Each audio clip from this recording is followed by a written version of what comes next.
And at the beginning, everybody said, that's just science fiction.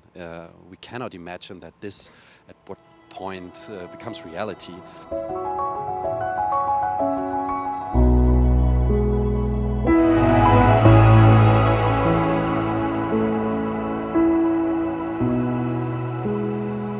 Eternal You dives deep into the emerging industry of digital immortality. It's a look at the present and future of AI's role in the human grieving process and the companies eerily trying to commodify it. My name is Moritz Riesewieck and I'm one of the directors of Eternal You. And I'm Hans Block, the other director.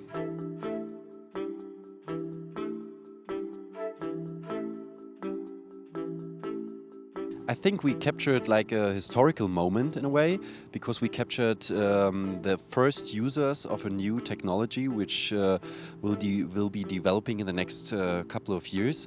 And that's kind of the starting point, we think, to see all the questions coming up today. They will be more important in the future, we think, and that's why we did the film now, to open a debate about the film, to discuss that topic, to really try to find out if we really need that stuff, or if it helps us, or if it really harms people.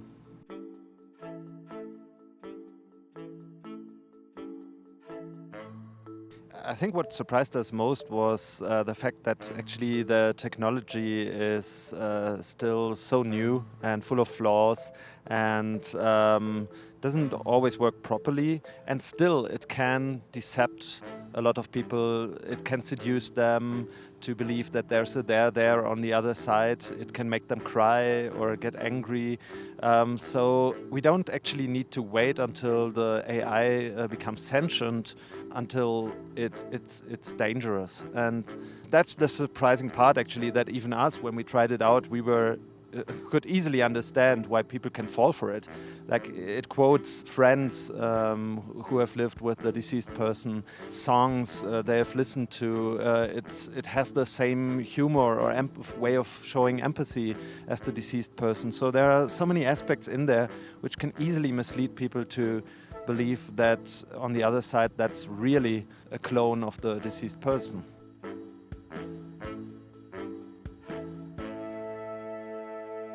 For us, it's actually a no-brainer. If you put a product onto the market and you are the developer of this product, you have the responsibility for it.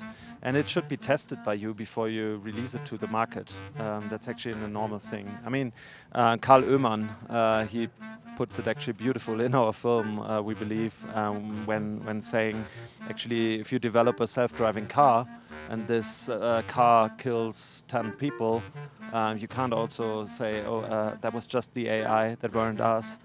I mean, you are responsible for your invention, and that's it.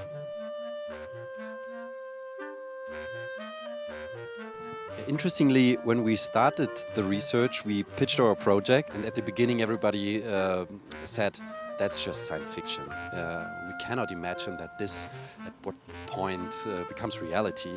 And even in this short term of period, in 6 years, we see how much changed. And when we talk about our film today, I think we know that AI is capable of doing that stuff.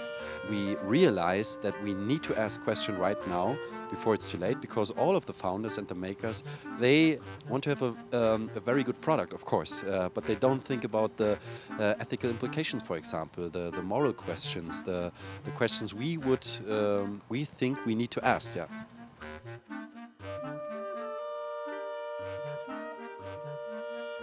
On one hand, it was important to us to include shots of nature and landscape in order to show actually the big contrast between the two-dimensionality of the digital in a way, and then the haptic quality of the world outside, like the very sensual, like the water, the elements in play, actually, the air, the water, the clouds. That was one reason. And the other reason why we included, for example, the cemetery, the shot of the cemetery, which from the air actually looks a bit like a code, is that the way we formerly dealt with death and grief wasn't that personal as we sometimes seem to believe. now, like with the digital, one thing we can actually manage is to have a very individual way of remembering people, where you are not just part of a big cemetery any longer, and you just have this very anonymous stone which represents you. These moments also help us to maybe tackle opinions people bring into the movie, where like they easily would state, for example, beforehand it was all very personal, it was all very warm, the way we remembered people, all the rituals we had. Actually not. Like for us it's the other way around. Like very often these old rituals, also the religious rituals, they seem to anonymize people in a way. They seem to make a number out of them, like a part of a big anonymous crowd. And now with these new forms, like we can remember people in all different aspects of their personality. That is on one hand a good thing. On the other hand, it's also the question of like what we lose when we don't let people go anymore, but keep them alive in a way which can only diminish them.